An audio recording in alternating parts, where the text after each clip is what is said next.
رحم الله من قرأ الفاتحة.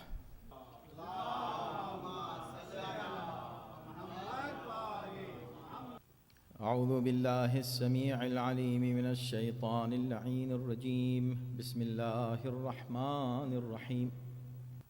الحمد لله على ما أنعم وله الشكر على ما ألهم والثناء بما قدم من عموم نعم ابتداها وسبوغ آلاء أزداها وتمام منن والاها. جمع عن الإحصاء عددها ونأى عن الجزاء أمدها وتفاوت عن الإدراك أبدها. والصلاة والسلام على سيد الأنام سيدنا ونبينا ومولانا أبي القاسم محمد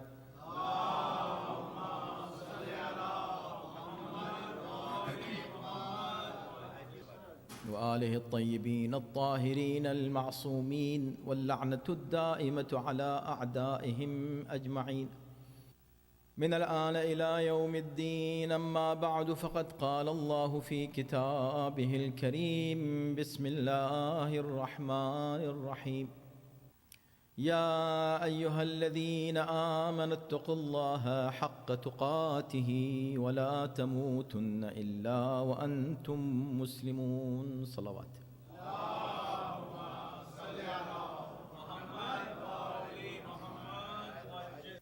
حضرات محترم، میں بہت شکر گزار ہوں آپ کی حسن سماعت کا اور آپ کی محبتوں کا کہ آپ نے مسلسل بڑی توجہ سے ان معروضات کو سماعت فرمایا جو آپ کے سامنے پیش کی گئی. موضوع بہت ہی وسیع موضوع تھا، سمیٹنے کی کوشش کی، جتنا عرض کر سکے عرض کیا. اگر دیکھا جائے تو اصولاً ابھی ہم خطبے کے 7 مین اجزاء ہیں، بنیادی جو اس کے مضامین ہیں ان کو 7 حصوں میں تقسیم کیا جا سکتا ہے. تو ہم نے ابھی تک 1 یا بہت زیادہ اگر کہیں تو 2 پر گفتگو کی ہے، لیکن اوور آل آج ہم کوشش کریں گے کہ سارے ان مضامین کا خلاصہ آپ کے سامنے پیش کریں کہ کیا کیا وہ باتیں ہیں جو شہزادی نے اور مزید اس میں ارشاد فرمائی. بہت جلدی وقت پہ بات تمام ہو جائے اور کم سے کم اتنا ہو جائے کہ ہاں ٹھیک ہے، خطبے کا اتنا تعارف ہو گیا کہ اب جب آپ مطالعہ کریں تو آپ کو زیادہ لطف آئے اس خطبے.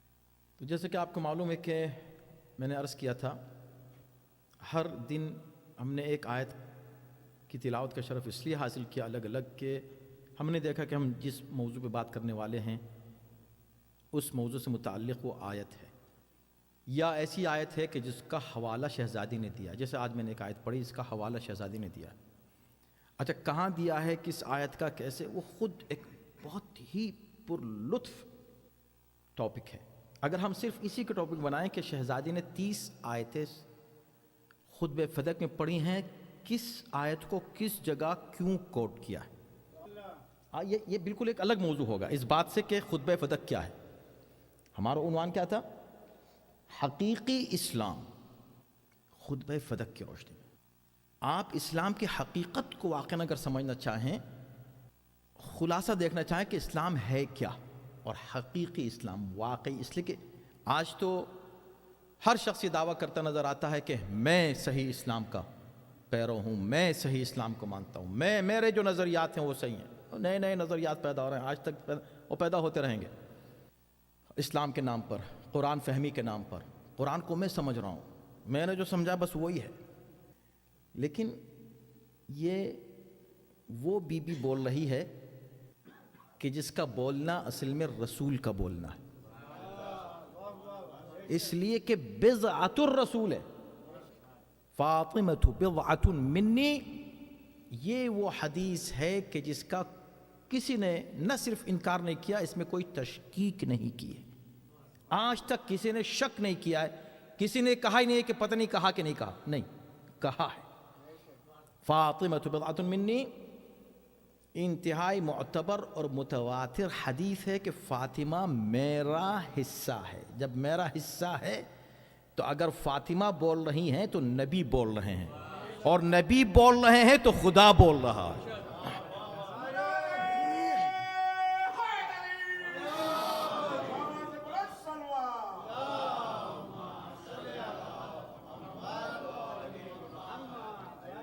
تو کیا کچھ نہیں کہا ہوگا شہزادی نے اس خطبے میں، کیا کچھ نہیں بیان فرمایا ہوگا، کتنے دقیق مسائل کو کس حسین پیرائے میں شہزادی نے پیش کیا ہے اس خطبے میں، وہ آپ نے تھوڑا سا اس کا اندازہ لگایا۔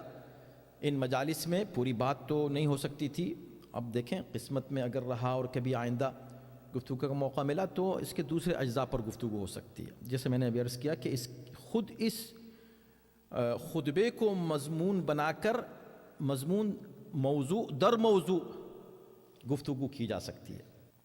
تو میں انشاءاللہ موقع ملا اور یاد رہا تو جو بات میں نے عرض کی کہ جو آیت آج میں نے پڑھی ہے سورہ آل عمران کی آیت نمبر 102، اس میں شہزادی نے اس کو کوٹ کیا ہے، کہاں کوٹ کیا، کیسے کیا۔ اگر وقت ملا تو میں اس کو بھی آپ کے سامنے بیان کروں گا تاکہ آپ کو اندازہ ہو کہ 30 آیتیں کہاں کوٹ کی ہیں، یہ صرف ایک اندازے کی وجہ سے۔ لیکن میں جلدی سے پہلے گزشتہ مضمون سے مربوط ہو کے اور ہم آج کنکلوژن کی طرف چلے جائیں۔ تو سب سے پہلے تو ہم کو یہ پتہ چلا کہ شہزادی نے بہت ہی یونیک طریقے سے حمد الہی اس میں بیان فرمائی ہے۔ ہر خطبہ حمد سے شروع ہوتا ہے، لیکن شہزادی کے حمد کا اسٹائل بہت ہی مختصر اور بہت ہی اعلیٰ۔ الحمدللہ علی ما انعم سے بات شروع ہوتی ہے۔ اس کے بعد پھر شہزادی نے صفات پروردگار، اس کی خالقیت اور اس کی عظمت اور اس کی قدرت اور اس کی شان بیان فرمائی ہے حمد اور شکر و ثنا کے فوراً بعد۔ اس کے بعد شہادت ان لا الہ الا اللہ، ابھی توحید پر ہی گفتگو ہو رہی ہے۔ اب دیکھیں یہ 3 مرحلے ہیں، توحید ہی پر بات ہو رہی ہے۔ توحید پہ اتنا زور دیا شہزادی نے۔ لا الہ الا اللہ پر کل آپ نے گفتگو سنی، تو ہم ابھی تک لا الہ الا اللہ ہی پر تھے، اور اس کے بعد پھر شہزادی ظاہر ہے کہ ہم لا الہ الا اللہ کے بعد جو شہزادی نے اللہ کی صفات بیان کی ہیں اس پر ہم پوری گفتگو نہیں کر سکے، ظاہر سی بات ہے ممکن بھی نہیں تھا۔ اس کے بعد اب شہزادی فرماتی ہیں وَأَشْهَدُ أَنَّ أَبِي مُحَمَّدًا عَبْدُهُ وَرَسُولُهُ۔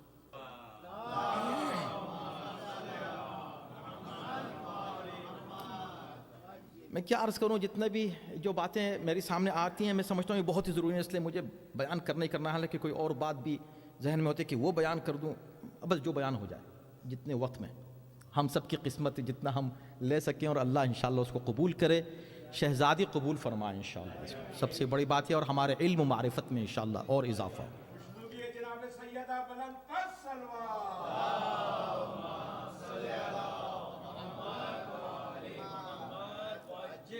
اب دیکھیں یہاں پر یہ نہیں کہا وَأَشْهَدُ أَنَّ مُحَمَّدًا رَسُولُ اللَّهِ، یہ بھی نہیں کہا وَأَشْهَدُ أَنَّ أَبِي مُحَمَّدًا رَسُولُ اللَّهِ، بلکہ شہادت کا وہ جملہ استعمال کیا جو نماز میں استعمال کرتے ہیں، أَشْهَدُ أَنَّ أَبِي مُحَمَّدًا عَبْدُهُ وَرَسُولُهُ۔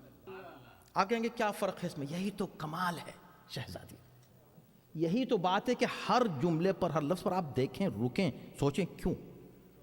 اس کیوں کا جو جواب ملتا ہے اس سے واقعاً ذہن و فکر کے دریچے کھلتے ہیں، اور انسان سوچتا ہے کہ اللہ اکبر کیا بلاغت ہے شہزادی کی۔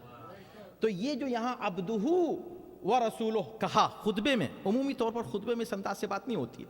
ہاں بھائی دیکھیں، آپ جب اذان کہتے ہیں اس میں کہتے ہیں اشہد ان لا الہ الا اللہ کہا نا، اشہد ان لا الہ الا اللہ کے بعد آپ کیا کہتے ہیں؟ اشہد ان محمد رسول اللہ، اذان میں بھی، اقامت میں، ہر جگہ، لیکن نماز میں عبدہ و رسولہ کہتے ہیں۔ اب میں اس میں بہت زیادہ تفصیل میں چلا گیا تو بہت سی باتیں رہ جائیں گی، صرف اتنی ایک ریزن آپ کو دے رہا ہوں۔ پیغمبر اسلام کی رسالت کی گواہی کے ساتھ جب ان کی عبدیت کی گواہی دی جاتی ہے، اس کا سب سے بڑا ریزن یہ ہوتا ہے، اسوت دی جاتی ہے۔ عبدیت پر زور اس وقت دیا جاتا ہے جب کوئی ایسی فضیلت بیان کی جا رہی ہو پیغمبر اسلام کی جس میں لوگوں کے تعلق سے یہ خطرہ ہو کہ سننے والے کہیں پیغمبر اسلام کے تعلق سے غلو کا شکار نہ ہو جائیں۔ یعنی اب ایسی فضیلت آنے والی ہے کہ کہیں پیغمبر اسلام کو وہ الوہیت سے نہ ملا دیں، الوہیت سے نہ ملا دیں، کہیں خدا یا خدا جیسا نہ سمجھنے لگیں، اتنی بڑی بات ہونے جا رہی ہے، لہٰذا فوراً زور دو کہ نہیں عبدہ و رسولہ۔ آپ اذان میں عبدہ نہیں کہتے، کلمے میں عبدہ نہیں کہتے، مگر جو عبادت صرف خدا سے مخصوص ہے، نماز، جب نماز میں آپ کو ان کا نام لینا پڑتا ہے تو خیال نہ آ جائے کہ اللہ اور یہ برابر ہیں، تو فوراً کہا نہیں، رسول ہیں، رسول سے پہلے اللہ کے عبد ہیں۔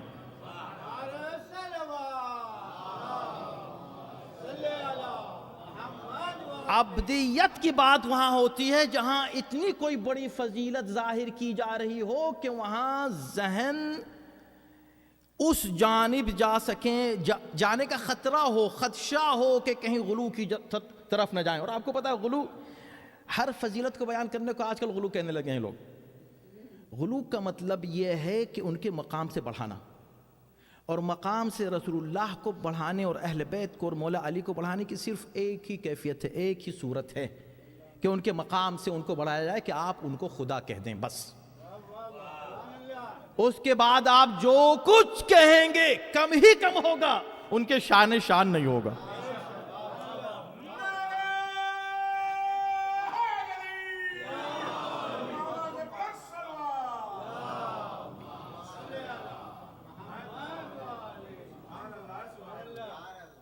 بس خدا نہیں کہیں ان کو، باقی جو کچھ کہیں گے آپ کہہ ہی نہیں سکتے۔ آپ نے جو کچھ کہا کم ہی کم ہے، اس لیے کہ آپ جو کچھ کہیں گے اپنی فکر کے سطح کے مطابق کہیں گے، اور اللہ نے جو ان کو مقام دیا اس کا انسان تصور نہیں کر سکتا۔ تو عبدہ کا ذکر یعنی اللہ کے عبد ہونے پر زور دینا، خود ائمہ نے، خود مولائے کائنات نے، آپ جب دیکھتے ہیں نا کہ کوئی بھی معجزہ ایسا دکھانا ہوا، بڑا معجزہ ایسا، کسی مردے کو زندہ کرنا ہے، سورج کو پلٹانا ہے، تو علی نے کیا کیا؟ فوراً نماز پڑھی، فوراً سجدہ کیا، اللہ سے دعا کی، حالانکہ وہ خود کہتے ہیں کہ اٹھ، مردے سے کہیں اٹھ جائے گا مردہ، لیکن کوئی یہ نہ سمجھ لے کہ بھئی زندہ تو خدا کرتا ہے، تو پھر اب وہ کہتے ہیں کہ اٹھ، لیکن ساتھ ہی ساتھ اپنی عبدیت کا فوری طور پر مظاہرہ کرتے ہیں تاکہ تمہارے ذہن اس طرف نہ چلے جائیں کہ یہ ان کی شخصیت کو تم غلو کے منزلوں میں یعنی خدا نہ سمجھنے لگو۔ تو جہاں اتنی بڑی فضیلت کوئی بیان ہونے والی، اس کا مطلب اب شہزادی جب کہہ رہے ہیں وَأَشْهَدُ أَنَّ أَبِي مُحَمَّدًا عَبْدُهُ وَرَسُولُهُ، اس کا مطلب کہ آگے اب جو کچھ کہنے والی ہیں اتنی بڑی فضیلتیں پیش کرنے والی ہیں کہ کہیں ان کے دماغ اس طرف نہ چلے جائیں۔ بات واضح ہو گئی؟ اب شہزادی نے کیا بیان کیا؟ وہ کچھ چیزیں میں نے آپ کے سامنے عرض کی کہ شہزادی نے بیان کیا کہ ان کو اللہ نے اسوت منتخب کیا، ان کا نام اللہ نے اسوت رکھا۔ اب اسوت کب رکھا اس کا ایک جملہ سن لیجئے، اس کے بعد پورا پیراگراف آپ خود پڑھ لیجئے گا، میرے پاس وقت نہیں ہے اب آج۔ اذ الخلائق بالغیب مکنونہ وبستر الاحاویل مکنونہ، اس وقت بیان کیا اللہ نے ان کو، اس وقت منتخب کیا خاتم النبیین کو۔ تم اس پہ بحث کر رہے ہو کہ نبی کب بنے؟ آج تک مسلمان نہیں سمجھ سکا رسول اللہ کو۔ اس وقت کا مسلمان کیا سمجھتا؟ آج بھی نہیں سمجھا، اتنے دن کے بعد بھی نہیں سمجھا، ابھی بھی 40 سال کے بعد نبی بنے۔ 40 سال سے پہلے کیا تھے؟ اچھا، نبی بننے کے بعد بھی اس وقت نبی تھے اور اس وقت بشر تھے، دو حصوں میں تقسیم کر دیا۔ بشریت یعنی کہ بھئی بشریت کا جنبہ تھا کہ جب وہ بیٹی آتی تھی تو کھڑے ہو جاتے تھے تعظیم کو، محبت کی بنا پر، کیونکہ باپ تھے تو بیٹی سے محبت کرتے تھے، اس لیے خدا نے کہا خاموش، وما محمد الا رسول، محمد کچھ نہیں ہے، بس رسول ہے، کسی اور صورت سے اس کو سوچنا بھی نہیں۔ اب اگر یہ کھڑا ہو رہا ہے تو رسول بن کر کھڑا ہو رہا ہے، باپ کی حیثیت سے نہیں کھڑا ہو رہا ہے۔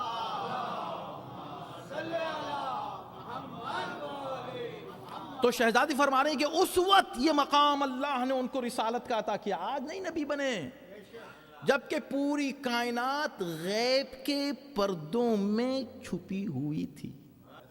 اب دیکھیں، عظمت نبی کی بیان کر رہی ہیں، ساتھ ہی ساتھ عظمت توحید بھی بیان ہو رہی ہے۔ یعنی کائنات نہیں تھی، یہ کہہ سکتے ہیں کائنات تھی ہی نہیں، لیکن باریکی آپ دیکھیں گفتگو کی، اللہ اکبر کریم، کائنات تو تھی مگر کہاں تھی؟ علم الہی کے پردوں میں چھپی ہوئی تھی۔ اللہ کو معلوم تھا کہ کیا پیدا کرنے والا ہے، لیکن ابھی کسی چیز کو پیدا ہی نہیں کیا تھا، خلق نہیں کیا تھا، اس وقت میرا باپ نبی تھا۔ جب میرا باپ اس وقت نبی تھا تو تم سب نے سنا ہے کہ میرے باپ نے کہا ہے کہ میں اس کا حصہ ہوں، تو میں آج تمہارے سامنے نہیں کھڑی ہوئی ہوں۔ اللہ نے مجھے بھی اس وقت پیدا کیا جب کائنات تھی ہی نہیں، اس کا وجود ہی نہیں تھا۔ اپنا تعارف کرنا،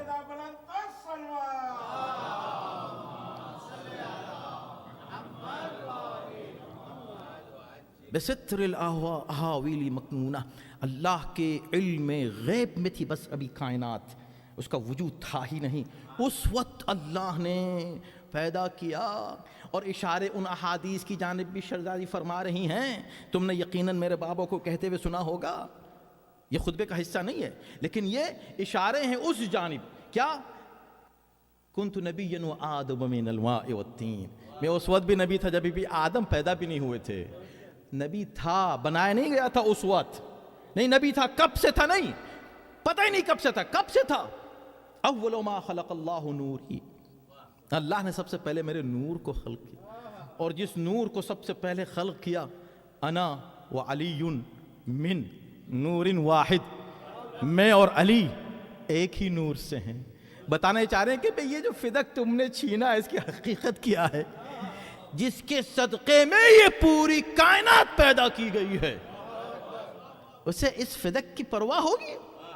میں تو تمہیں توحید سکھانے آئی ہوں، میں تو تمہیں رسالت کا درس دینے آئی ہوں، میں نے تم کو حقیقی اسلام بتانا ہے، اس خطبے میں کیا ہے، حقیقت دین کیا ہے، حقیقت ایمان کیا ہے، تم نے کیا مس کیا ہمیں چھوڑ کر، وہ تم کو بتانا چاہتی ہوں۔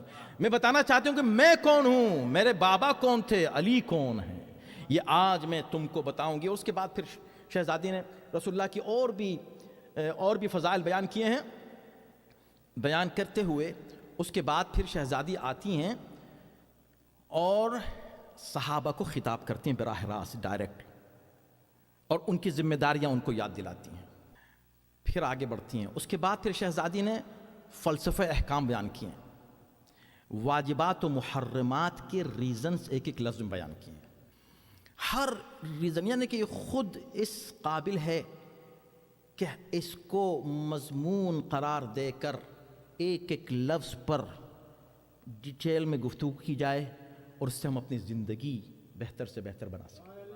آپ یقین جانیں، نہ صرف ہماری انڈیویجول زندگی چینج ہو جائے گی، بدل جائے گی بہتر کے لیے، بلکہ پوری کی پوری قوم، یہ امت، اس کا فائدہ اسی میں ہے کہ اس خطبے پر غور کرے، توجہ کرے، سمجھ میں آئے۔ آج جو ہمارے نوجوان کنفیوز ہیں، ان کا کنفیوژن دور ہو سکتا ہے، یہ کیوں ہے اور اسلام نے ایسا کیوں کیا ہے، اور ایک ایک لفظ میں ہر چیز کا فلسفہ شہزادی نے پیش کیا ہے۔ مثال کے طور پر اگر میں مثال دے دوں، جیسے اسٹارٹ کیا ہے شہزادی نے کہ وَالشِّرْكَ تَنزِيهًا لَكُمْ عَنِ الْكِبْرِ، وَالشِّرْكَ تَنزِيهًا لَكُمْ، اللہ نے توحید الہی والتوحید تنزیہاً لکم عن الشرک، شرک سے بچانے کے لیے تم کو توحید کا درس دیا، والصلاة تنزیہاً لکم عن الکبر، نماز کیوں واجب کی، نماز کیوں واجب کی، ایک لفظ بیان کیا،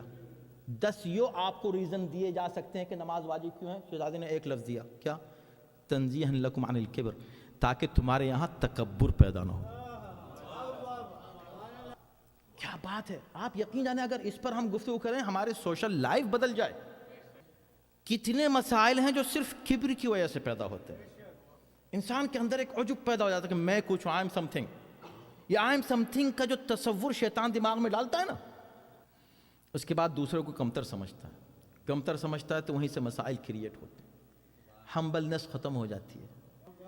نماز اس لیے ہے تاکہ تم ہمبل ہو جاؤ، نماز اس لیے ہے تاکہ تم خود کو خدا کے سامنے کم سے کم تر سمجھنا شروع کرو۔ اب اگر تم کسی نمازی کو دیکھو کہ الٹا تکبر آ گیا ہے تو سمجھنا ہے کہ نمازی نہیں ہے، یہ وہ والی نمازیں پڑھ رہا ہے جس نے سب سے پہلا تکبر کیا تھا۔ توجہ کیجئے،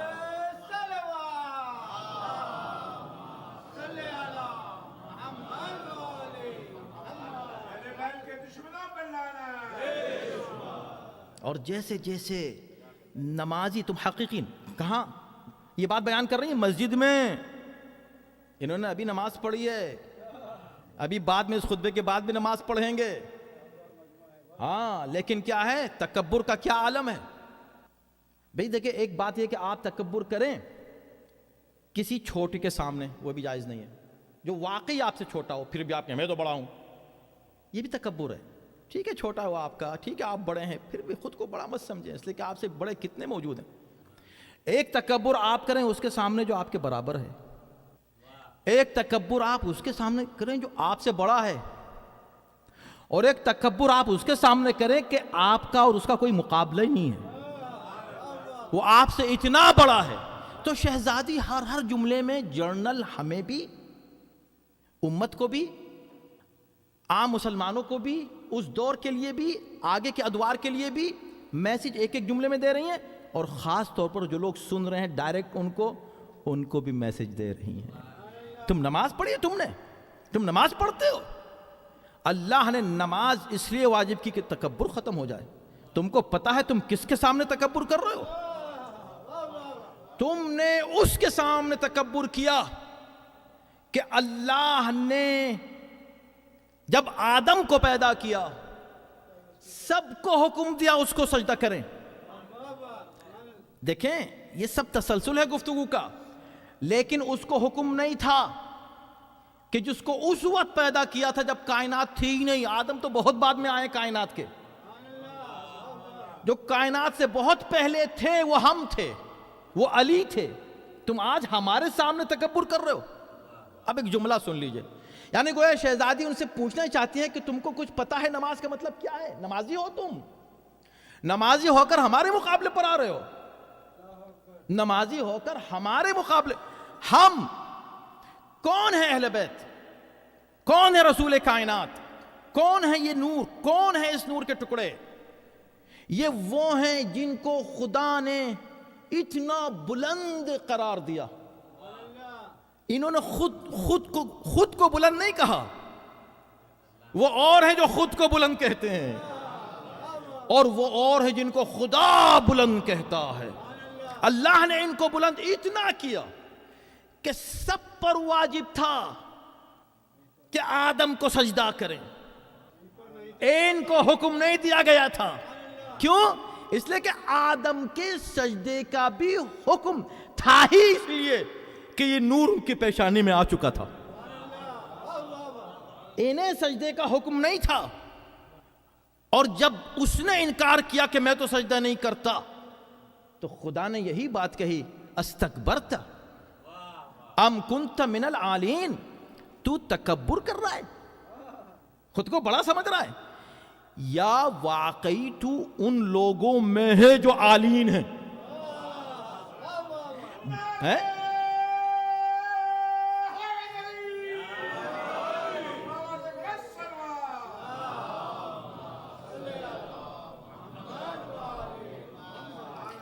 اب آپ غور کیجئے گا، یہ قرآن مجید ہے میرے دوستو. کیوں کہا دو لفظ کیوں استعمال کیے خدا نے؟ تو نے تکبر کیا یا عالین میں ہے؟ ترجمہ اٹھا کے دیکھیں، لگتا ہے کہ جیسے اس کو انہوں نے سینونمس مان لیا ہے کہ تو تکبر کر رہا ہے تو خود کو بڑا سمجھ رہا ہے. جی نہیں، یہ دو لفظ اس لیے استعمال کیے ہیں، تکبر الگ مرحلہ تھا، عالین کا مرحلہ الگ تھا. تکبر کیا تھا؟ تکبر تھا آدم کے مقابلے پر آنا. آدم کے مقابلے پر آنا. خدا نے نہیں کہا کہ تم آدم کے مقابلے پر آئے ہو یا عالین کے مقابلے پر. عالین کے مقابلے کی بات ہی نہیں تھی. عالین کیا تم عالین میں ہو کہ تم پہ سجدہ ہی واجب نہیں ہے؟ مقابلے کی بات نہیں تھی. اس کا مطلب ہے کہ شیطان کو اس لیے نہیں نکالا گیا کہ وہ عالین کے مقابلے پر آیا تھا. عالین کے مقابلے پر تو کوئی آ ہی نہیں سکتا، شیطان بھی نہیں آیا. وہ کس کے مقابلے پر آیا؟ آدم کے مقابلے پر. آدم عالین میں نہیں تھے. تو جو آدم کے مقابلے پر آ جائے، جب اس کا یہ حال ہوتا ہے تو جو عالین کے مقابلے پر آ جائے اس کا کیا حال ہوگا؟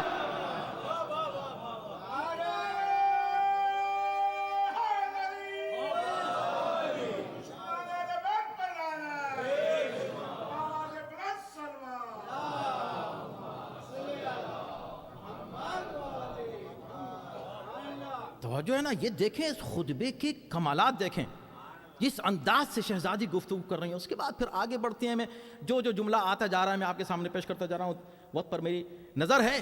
اب آئیے دیکھیے تو کمال فلسفے احکام شہزادی بیان کر رہی ہیں. زکوٰۃ کیوں واجب ہے؟ بہت اچھا، بہت ہی عمدہ اعلیٰ. اور اس کے بعد حج کیوں واجب ہے اور جہاد کیوں واجب ہے، امر بالمعروف کیوں واجب ہے، نہی عن المنکر کیوں واجب ہے، والدین کے ساتھ حسن سلوک اللہ نے کیوں واجب کیا، صلہ رحم کیوں واجب ہے. میں ایک تعجب کرتا ہوں کہ قرآن مجید کا کون سا مضمون ہے جو چھوڑ دیا شہزادی نے، عقائد ہوں یا اعمال. ایمان کیا ہے؟ الا الذین آمنوا وعملوا الصالحات. آمنوا وعملوا الصالحات، ایمان اور عمل، ہر جگہ دونوں چیزیں ساتھ ساتھ چل رہی ہیں. ان دونوں چیزوں کو شہزادی نے اس خطبے میں اس طرح سمویا ہے کہ لگتا ہے کہ یہ خطبہ پورے قرآن کا خلاصہ ہے، سارے مضامین. اس کے بعد پھر پلٹ کر وہ چیزیں جو حرام قرار دی ہیں کیوں حرام قرار دی ہیں، شراب کیوں حرام ہے، چوری کیوں گناہ ہے، جھوٹ بولنا کیوں گناہ. معمولی بات ہے. اور ایک ایک لفظ میں کیا بتاؤں میں آپ کی خدمت میں، کیا عرض کروں. آپ یقین جانیں ہماری طرف سے بہت بڑی زیادتی ہے، دل دکھتا ہے. ابھی اگر ہم بیٹھ کر ان تمام مضامین کی تشریح کرنے لگیں تو ہو سکتا ہے کوئی یہ سوچے کہ بھئی اب یہ تو بہت طولانی ہو گئی بات، چھوڑیں. خود غور کریں، خود جائیں، پڑھیں، توجہ کریں، آپ کو مزہ آئے گا. ایک خزانہ ہے ہمارے پاس جس کا پتہ ہی نہیں کہ ہمارے پاس ہے. آگے بڑھتی ہیں. اس کے بعد ایک جملہ ہے شہزادی نے کہا ہے، آج مثلا آج اپلائی کر دیجیے آپ اس پوری دنیا پر، اور اس کو میں اکثر اس کو کوٹ کرتا ہوں. اس ایک ٹکڑا، دو جملے ہیں اصل میں، دونوں مربوط ہیں ایک دوسرے سے. یہ سارے احکام کی ریزننگ اینڈ فلسفی کہ کیا چیز کیوں واجب ہے، کیا چیز کیوں حرام ہے. یہ توحید و رسالت و قرآن کی عظمت بیان کرنے میں وہ تو پورشن اس کا ذکر ہی نہیں ہوا کہ قرآن کی عظمت شہزادی نے کس انداز سے بیان کیا. خیر اب وقت نہیں ہے تو وہ آپ پڑھیے گا، دیکھیے گا. اس کے بعد پھر احکام کے فلسفے اتنی ڈیٹیل میں، فہرست ڈیٹیل میں ہے، لیکن ریزننگ ایک ایک لفظ میں ہے. بیان کرتے کرتے اب فرماتی ہیں، اب دیکھیں حل ہے تمام مسلمانوں کی مشکلات کا حل پیش کر رہی ہیں.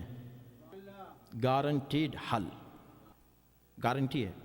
آج حل ہو جائیں تمام مسلمانوں کے مسائل.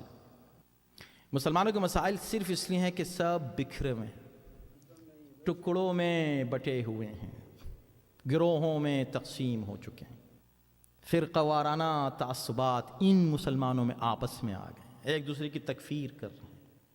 ایک مسلمان پر ظلم ہوتا ہے تو دوسرے مسلمان اپنے دوسرے عیش و عشرت میں لگے ہوئے ہوتے ہیں. ساری طاقتیں اللہ نے ان کو دی ہیں مگر سب سے کمزور ہیں پوری دنیا میں. سارے ریسورسز ان کو دیے ہوئے ہیں، سب سے پیچھے نظر آتے ہیں پوری دنیا میں. یہ ان کا حال ہے. کیوں؟ اس کا ریزن دے رہی ہیں. اس لیے کہ نظام نہیں ہے، سسٹم نہیں ہے. نظام نہیں ہے، سسٹم نہیں. نظام کیا مطلب؟ فرماتی ہیں نظام یعنی سسٹم.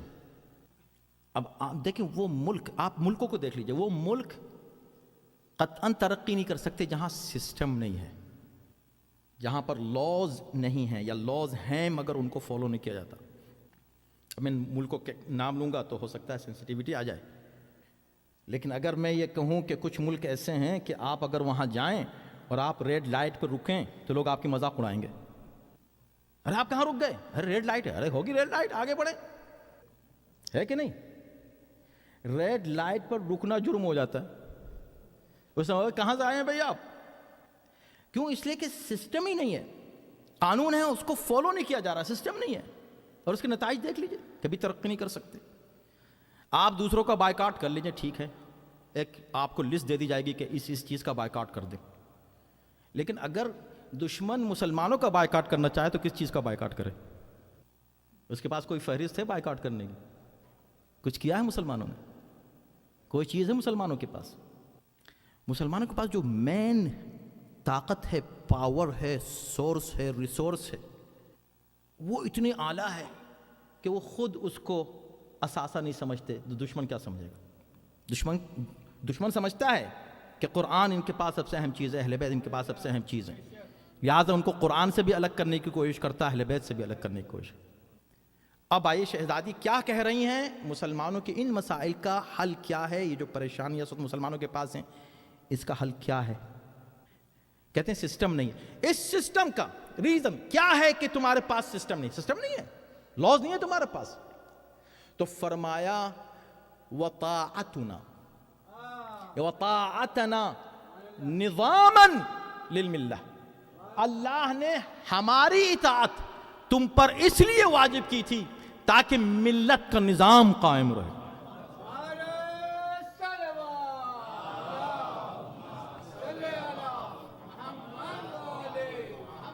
ملت کا نظام قائم رہے۔ اب یہ پیغام پوری ملت کو بھی ہے اور ہم کو بھی ہے اور ہماری فیملیز کو بھی ہے۔ ایک فیملی میں اگر نظام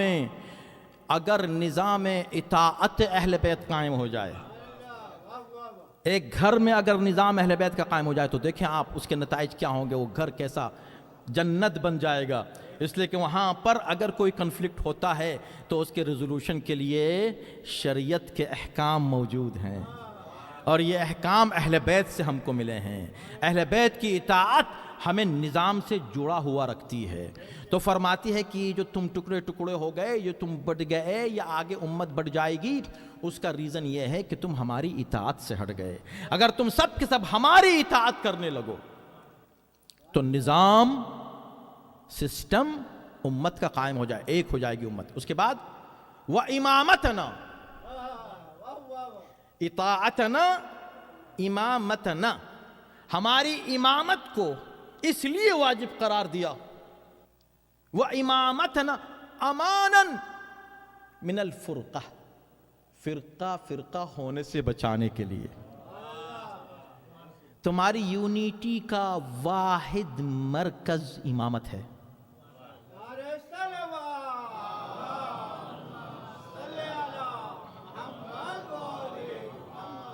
اب دیکھیں مجھے کتنی جلدی سے گزرنا ہے اور آپ کو اندازہ ہے کہ ان دو جملوں میں کتنا میٹر ہے، کہ اگر صرف اسی کو مضمون قرار دیا جائے تو ایک اشرہ پڑھ سکتے ہیں کہ نہیں اس پر؟ نظام امت اور یونیٹی، نظام امت اور اتحاد، یہ دونوں ڈیپینڈ کرتے ہیں اطاعت اہل بیت، امامت اہل بیت۔ تم ہماری امامت کو تم نے چھوڑ دیا تو تم کبھی اب متحد نہیں ہو سکتے، اس لیے کہ اتحاد کا جو مرکز اللہ نے قرار دیا وہ امامت ہے، وہ امامت ہے۔ اس لیے کسی حکم کے نزول کے بعد اتنی تاکید نہیں ہوئی کہ بھئی یہ حکم ضرور پہنچاؤ ورنہ کچھ نہیں پہنچایا۔ یہ صرف ولایت و امامت کے پہنچانے کے لیے خدا کی طرف سے اصرار ہوا۔ اگر یہ نہیں پہنچایا، امت ٹکڑے ہو گئی، تو اسلام کا فائدہ ہی کیا ہوگا؟ یہ پہنچاؤ۔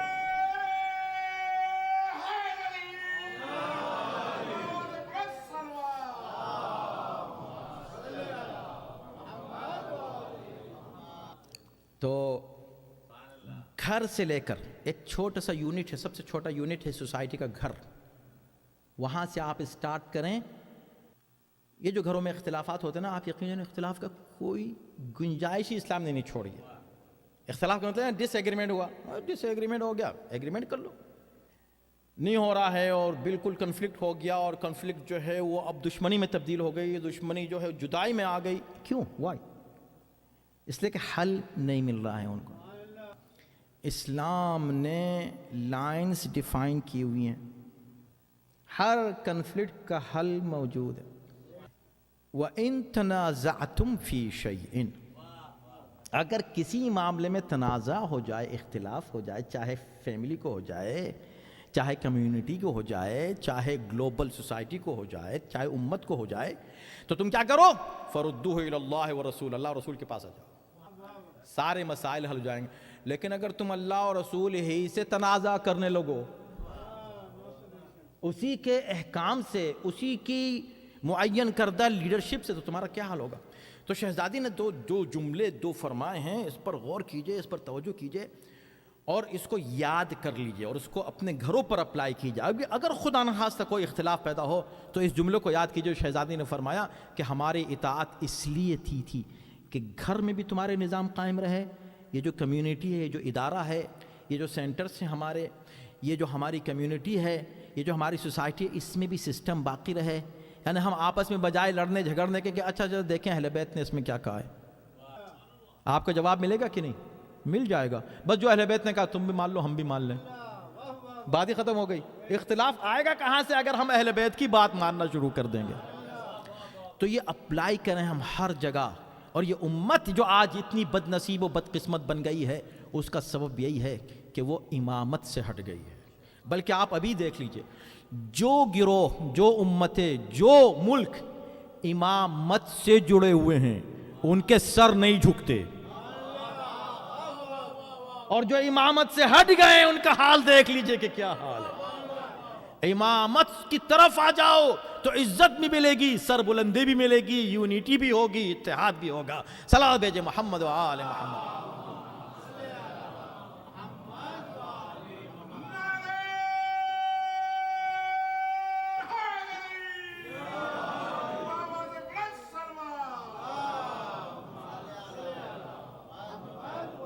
محترم وقت تیزی سے گزر رہا ہے, جلدی سے میں آگے بڑھوں. اب اس کے بعد جب احکام کا فلسفہ بیان کر چکی, اب شہزادی پھر سے مخاطب ہوتی ہیں امت کی طرف, اصحاب سے بات کرنا شروع کرتی, ڈائریکٹ ان کو خطاب کرتی ہیں, ان کی ذمہ داریاں یاد دلاتی. مگر یہ ٹرانزیشن کس طرح ہوتا ہے, یہ گریز کیسے آتا ہے, یعنی کہ یہ احکام بیان کرتے کرتے ڈائریکٹ ان سے کیسے بات کرتی ہیں, ایک فلو کیسا آتا ہے گفتگو کا. بیچ میں یہ آیت پڑھتے ہیں جو میں نے آپ کے سامنے پڑھی, 102 آیت سورہ آل عمران کی. کیا فرمایا؟ یا ایھا الناس اتقوا اللہ حق تقاتی. اے لوگو, اچھا یہ عجیب بات ہے, عجیب بات میں کیا کروں, جب ہے یہ تو یہی ہے. قرآن میں ہے, یہاں پر کیا قرآن میں ہے, یا ایھا الذین آمنوا اتقوا اللہ حق تقاتہ ولا تموتن الا وانتم مسلمون. پوری آیت یہ پڑھ کے دیکھ لیجیے آپ, اور اس کے بعد پھر وہ جو مشہور یونیٹی والی آیت ہے وَاعْتَصِمُوا بِحَبْلِ اللَّهِ جَمِيعًا, وہ اس کے فوراً بعد 103 نمبر آیت ہے. اے صاحبان ایمان, تقوی اختیار کرو, حق تقوی, ایسے متقی بن جاؤ جو حق ہے متقی بننے کا. مگر جب شہزادی اس آیت کو کوٹ کرتی ہیں تو یا ایھا الذین آمنوا نہیں کہتی,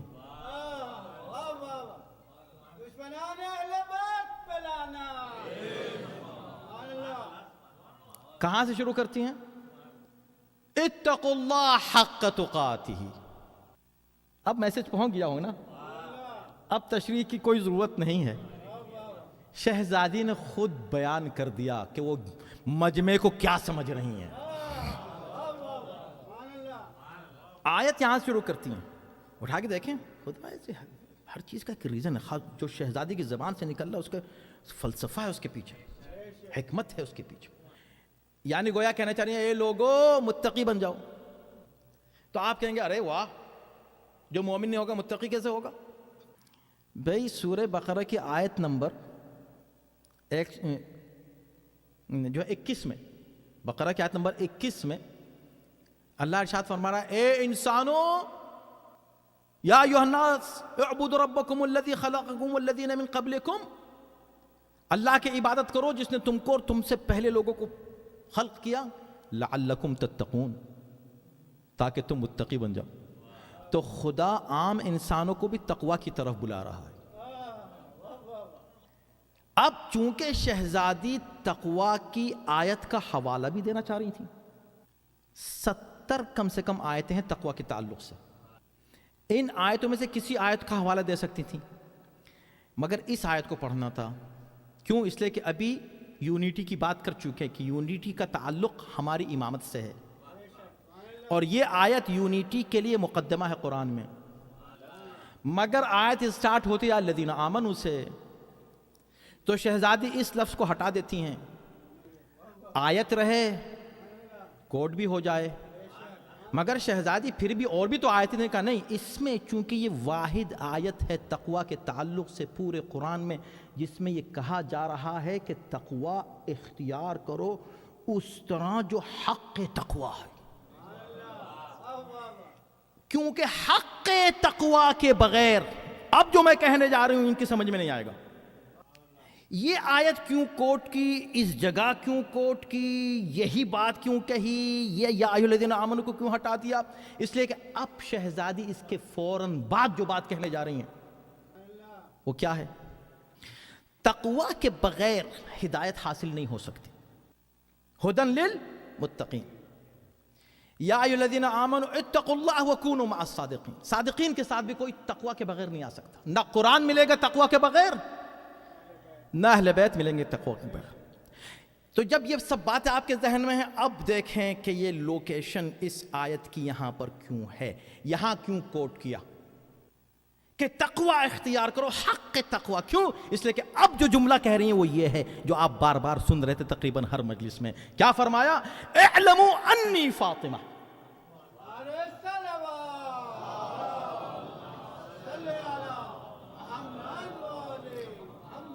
سمجھ لو کہ میں فاطمہ ہوں۔ یعنی بغیر تقوی کے تم نہیں سمجھ سکتے کہ فاطمہ کون ہے۔ ہمیں جب بغیر تقوی کے تمہیں قرآن کی ہدایت نہیں مل سکتی، تم فاطمہ کی معرفت بغیر حق تقوی کے کیسے مل سکتی؟ نہ صرف تقوی، عام متقی انسان نہیں سمجھ سکتا عظمت فاطمہ کو، حق تقوی جب پہنچے۔ یہی نہیں میرے بھائی، میں کیا کہوں، میں کیا عرض کروں، کیا کمال ہے اس خطبے کا میرے بھائی میری بہن۔ سنو، اس آیت کے وَاعْلَمُوا أَنِّي فاطمہ کے بیچ میں ایک اور آیت کا ٹکڑا ہے، ایک اور آیت کا ٹکڑا ہے۔ اس آیت کے ٹکڑے کے فوراً بعد شہزادی کہتے ہیں میں فاطمہ۔ توحید کے بعد، رسالت کے بعد، قرآن کے بعد، احکام شریعت کے بعد، یہ بات تو میں بار بار آپ کے سامنے عرض کر رہا ہوں نا، اختتام میں کہتی مگر یہ جو کنیکشن دیا ہے نا آیت کا، وہ کیا دیا؟ ایک آیت تقوی اختیار کرو، وہ بھی حق تقوی، اور کیا؟ فَإِنَّهُ إِنَّمَا يَخْشَى اللَّهَ مِنْ عِبَادِهِ الْعُلَمَاءِ أَيُّهَا النَّاسُ اعْلَمُوا أَنِّي فَاطِمَةٌ۔ یہ کیا ہے آیت؟ میں نے کہا نا کہ اتنی آیتیں کوٹ کی ہیں، ان میں سے ایک آیت، اس آیت کے فوراً بعد ایک اور آیت کوٹ کی، تقوی کی بات ہو رہی ہے۔ پھر فرمایا میں نے تم سے کہہ تو دیا ہے کہ حق تقوی، لیکن سنو، تقوی جو ہے قرآن یہ کہہ رہا ہے کہ انما یخشى اللہ، اللہ سے صرف وہ ڈرتے ہیں جو صاحبان علم ہیں۔ بغیر علم کے خوف خدا پیدا نہیں ہوتا، بغیر علم کے تقوی نہیں آتا۔ تو اے لوگوں، میں نے یہ پورا خطبہ پڑھ تو دیا، پڑھا اس لیے کہ تاکہ تمہارے علم کا نالج آگے بڑھے، تقوی آئے، ذہن اور فکر پاکیزہ ہو، تب میں بتاؤں کہ میں کون ہوں، تب تمہارے سمجھ میں آئے کہ سمجھ لو کہ میں فاتح ہوں۔ پتا چلا کہ علماء صرف اللہ سے ڈرتے ہیں۔ کیا مطلب؟ یعنی صرف وہ مولانا جو یہ پہنے ہوئے جو میں پہنا ہوا ہوں، صرف وہ اللہ سے ڈرتے ہیں؟ تو پھر جو آپ لوگ بیٹھے ہوئے تو آپ نہیں ڈرتے؟ نہیں، جن کے پاس علم ہے، علم نہیں ہوگا کیسے ڈریں گے؟ علم نہیں ہوگا خشیت الہی کہاں سے پیدا ہوگی؟ علم نہیں ہوگا تو اور یہ جو ڈر ہے وہ کوئی اللہ کے، نعوذ باللہ، اللہ کوئی ایسی ذات نہیں ہے کہ اس سے ڈرا جائے، اللہ سے محبت کی جاتی ہے۔ یہ محبت والا ڈرنا ہے، یہ عدل والا خوف ہے، اللہ کے عدل سے خوف ہے۔ اللہ عادل ہے، اللہ رحیم ہے، اسی رحمت ہی کی وجہ سے تو ہم ڈرتے ہیں کہ کہیں وہ رحمت کم نہ ہو جائے۔ یہ وہ والا خوف ہے۔ مگر یہ والا خوف کب پیدا ہوگا؟ جب علم ہوگا۔ علم نہیں ہوگا تو خوف نہیں آ سکتا۔ لباس کی بات نہیں ہو رہی ہے، بلکہ قرآن ایک معیار دے رہا ہے۔ قرآن ایک جیسے بھئی نماز، ان الصلاۃ تنہی عن الفحشاء والمنکر، نماز فحشاء اور منکر سے بچاتی ہے۔ آپ نے کہا کہاں بچائے؟ تو یہ نمازی جو ہے یہ تو فلاں برا کام کرتا ہے، فلاں برا کام کرتا ہے، پھر بھی نماز پڑھتا ہے، اور نماز کرنے کے بعد بھی یہ کرتا ہے۔ اور قرآن یہ کہہ رہا نہیں، قرآن یہ کہہ رہا ہے کہ نماز بچاتی ہے برائی سے، یہ تو نماز پڑھ رہا ہے، اس کو تو نہیں بچایا. کہا نہیں، ایسا مت کہو، بلکہ یہ کہو کہ اس نے نماز نہیں پڑھی جو بچاتی ہے. اس نے اگر وہ نماز پڑھی ہوتی حقیقی نماز تو وہ نماز اس کو بچا لیتی. اسی طرح قرآن معیار دے رہا علماء کے لیے بھی. لباس کو دیکھ کے کسی کو عالم مت سمجھ لینا. اگر خوف خدا ہے اور تقوی پایا جا رہا ہے تو عالم ہے، تقوی نہیں ہے تو عالم نہیں ہے. تو علماء ہی صرف خدا سے ڈرتے ہیں یہ کہہ کر. اب شہزادی نے یہ بتایا کہ مسئلہ یہ ہے کہ میں تمہارے سامنے بیان تو کر رہی ہوں مگر تم میری بات کو نہیں سمجھ سکتے جب تک تمہارے پاس علم نہ ہو اور تمہارے پاس تقوی نہ ہو.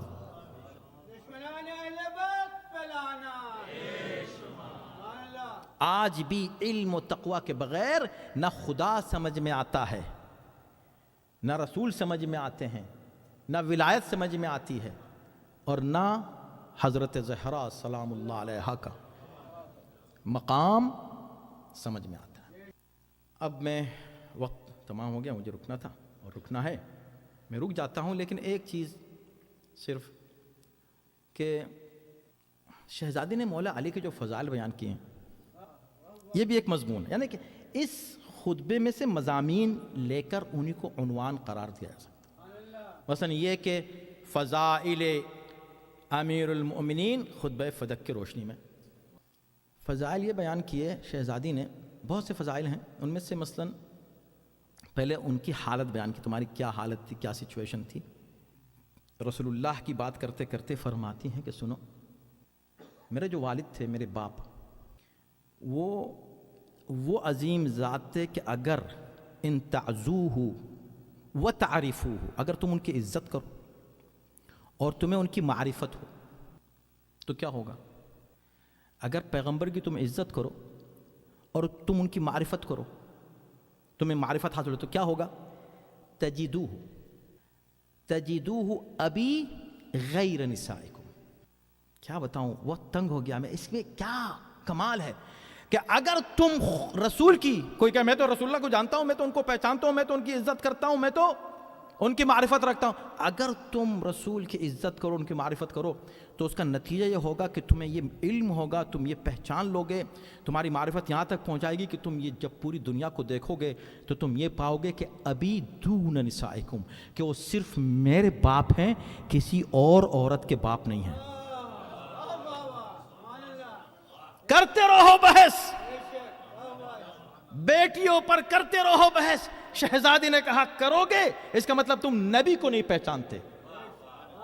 اگر تم نبی کو پہچانو تو تم یہ دیکھو گے، یہ پاؤ گے تجدوہ ابی دون نسائکم، تو تم اس نتیجے پر پہنچو گے کہ وہ صرف میرے باپ ہیں، تم میں سے کسی عورت کے باپ نہیں.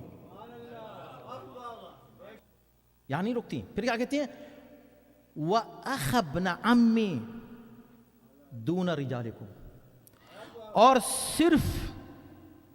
صرف میرے ابن عم علی کے بھائی ہیں، تم میں سے کسی کے بھائی نہیں ہیں.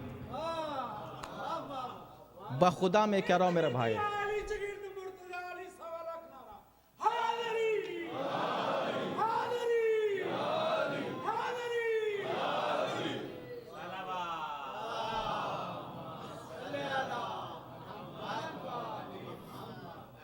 یہ تو آپ کے سمجھنے کے لیے 1.25 لاکھ کہہ دیتے ہیں، یہ ورنہ 1.25 کروڑ بھی کہہ سکتے تھے، یہ دیکھنے کے لیے کہ آپ جواب کس طرح کے دیتے ہیں. علی کے نعرے کا جو شان ہے نا، اس کی کوئی حدیں نہیں ہے، اس کی کوئی حدیں نہیں. شہزادی کیا کہہ رہی ہیں؟ کسی کے بھائی نہیں ہیں. کیا کروں، وقت ختم ہو چکا ہے، اور میں نے وعدے کیا تھا کہ وقت کے اوپر ختم کر دوں گا، اور کرنا ہے مجھے، مگر تڑپ کے رہ جاتا ہوں کہ جب اس طرح کے جملے آتے ہیں کاش تشریح کر سکتا. لیکن آپ کے اوپر چھوڑ رہا ہوں، سنیے گا. اخ کی بات کیوں کی، بھائی کی؟ کس مجمع میں بات کر رہے ہیں؟ آپ سمجھ رہے ہیں کہ فدق لینے آئی ہیں؟ ارے فدق کا مسئلہ تو ایک ذریعہ ہے حقیقت ولایت پہنچانے کا. اصل مسئلہ تو ولایت و امامت کا ہے، جو شہزادی جس کے دفاع کے لیے آئی ہیں کسی کے بھائی نہیں ہیں. دیکھو کسی کے باپ نہیں ہیں، صرف میرے. کسی کے بھائی نہیں ہیں، صرف علی کے. صرف علی کے بھائی ہیں. تو جعفر بھی تو تھے، خود علی ہی کے سگے بھائی تھے. اب یہ بالکل کہہ دینا کسی کے بھائی نہیں ہیں. لا الہ الا اللہ وما محمد الا رسول، یہ تو کوئی ایکسپشن یہاں ہے ہی نہیں، کسی کے بھائی نہیں ہیں علاوہ میرے شوہر علی کے. اچھا تو صرف علی کے بھائی، کیا مطلب؟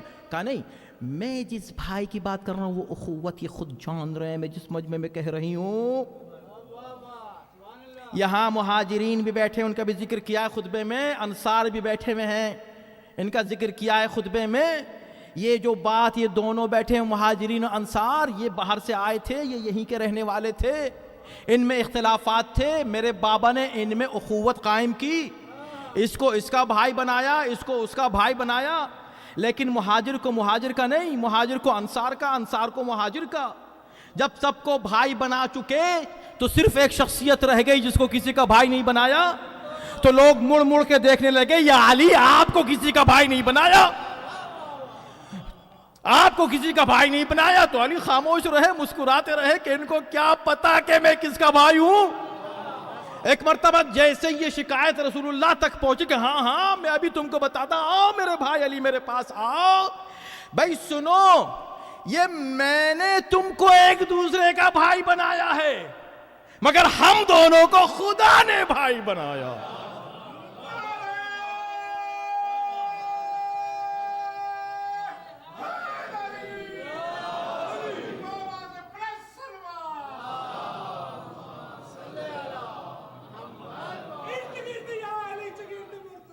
جیتے رہیں.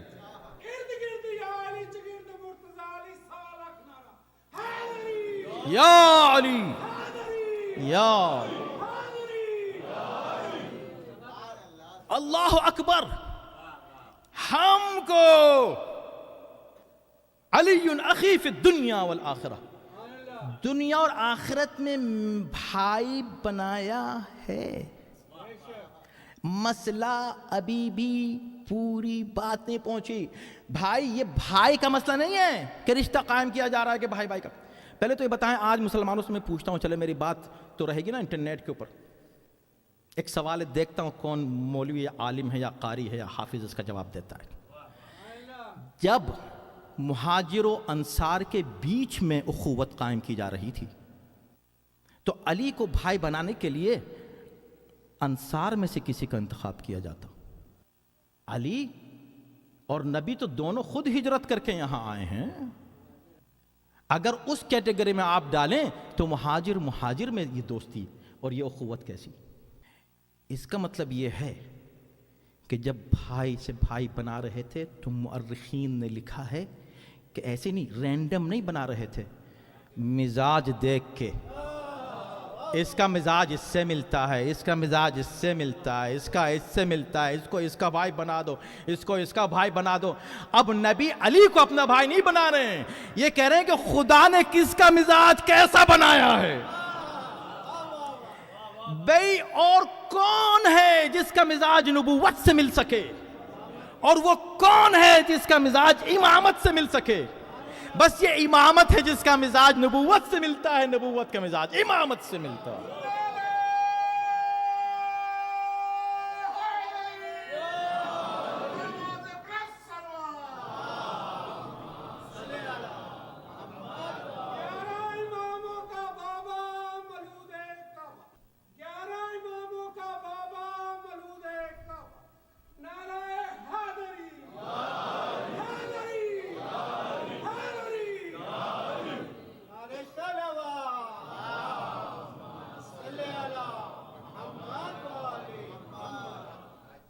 بازان محترم، تو اخوت وہ والی اخوت تھی جس میں یہ بتانا تھا.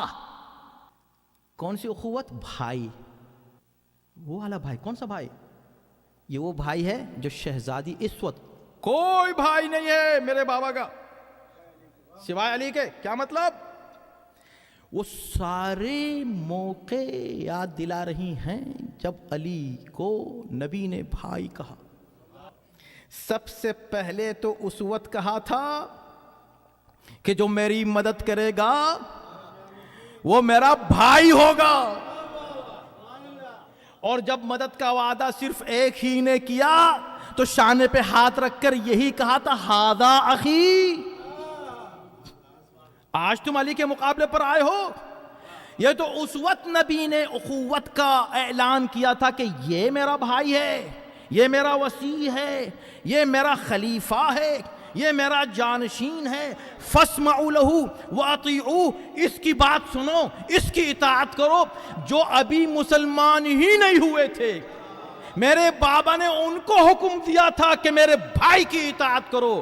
یہ علی صرف واحد نبی کا وہ بھائی ہے جس کی اطاعت پوری امت پر لازم اور واجب ہے.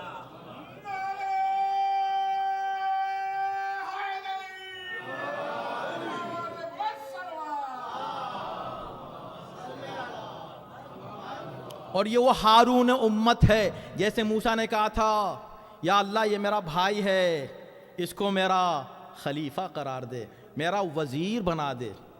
یہ میرا بھائی ہے، اخی ہارون اخی، میرے بھائی ہارون کو وجعل لی وزیرا من اہلی، میرا وزیر بنا دے میرے بھائی. تو اب وہ وزیر جو نبی کا ہے، میرے بابا کا وزیر صرف علی ہے. خطبہ فدق دے کر واپس آئیں. جب خطبہ فدق دے کر گھر میں واپس آئی ہیں تو ایک گوشے میں بیٹھ کر گریہ کرنے لگیں. علی تسلی دینے کے لیے پہلو میں بیٹھ گئے.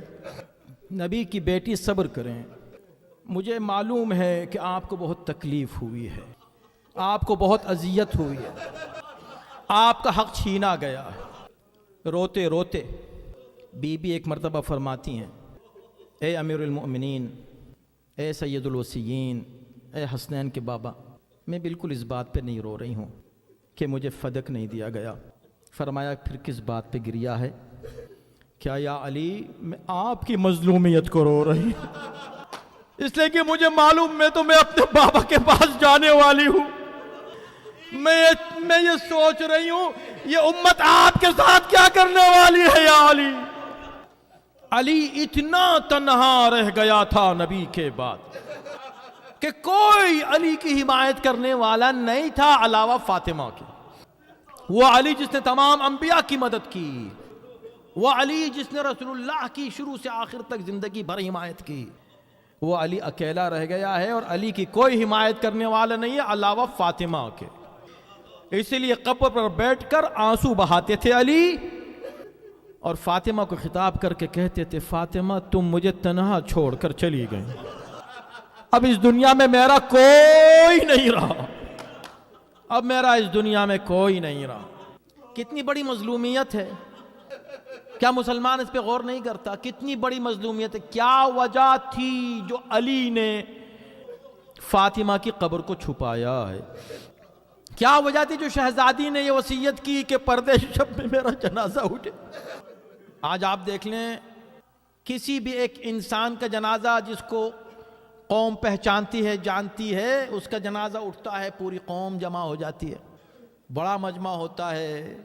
ارے خود ان کا ذکر کرنے والوں کے جب جنازے ابھی نجف میں اٹھے ہیں، اور ابھی آپ نے دیکھا یہ جنازے کہیں پر بھی اٹھتا ہے کہ اگر کسی نے ذکر کیا تو جنازے میں کتنے لوگ شریک ہو جاتے ہیں.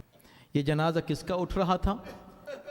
نبی کی اس اکلوتی بیٹی کا، جو خود یہ کہہ رہی ہے کہ میرے علاوہ نبی کی کوئی بیٹی اس زمین پر نہیں ہے. اس کا جنازے میں کتنے لوگ تھے؟ کس طرح وہ جنازہ اٹھا؟ کیا غربت ہے اس جنازے کی. لیکن ایک بات یہ میں کہنا چاہتا ہوں کہ جب جنازہ اٹھ رہا ہوگا، جب گھر سے جنازہ نکلتا ہے تو آپ نے دیکھا ہے گھر کی خواتین کی حالت کیا ہوتی ہے. اب جو گھر میں رہ گئی ہیں خواتین کون ہیں؟ میں خواتین کہہ رہا ہوں، بچیاں رہ گئی ہیں. 4 یا 5 سال کی زینب رہ گئی ہے، 3 یا 4 سال کی ام کلثوم رہ گئی ہے گھر میں، اور جنازہ باہر نکل رہا ہے. کیسے رخصت کیا گیا ہوگا جنازے کو خدا ہی جانے، مگر یہ معلوم ہوا کہ خاموشی کے ساتھ یہ جنازہ اٹھتا ہے. بس گھر کے چند افراد جنازے کو لے کے چلتے ہیں. علی فاطمہ کو سپرد خاک کرتے، مگر جب جنازے کو لے کے چلے، قبر تیار کی، قبر میں اتارنے لگے تو معصومہ کا جنازہ، ارے معصومہ کا جنازہ کون اتارے؟ محرم کوئی ہے ہی نہیں، ایک علی محرم ہے، اور جو محرم ہے وہ اتنے چھوٹے ہیں کہ نہ قبر میں اتر سکتے ہیں، نہ قبر کے اوپر سے جنازہ حوالے کر سکتے ہیں۔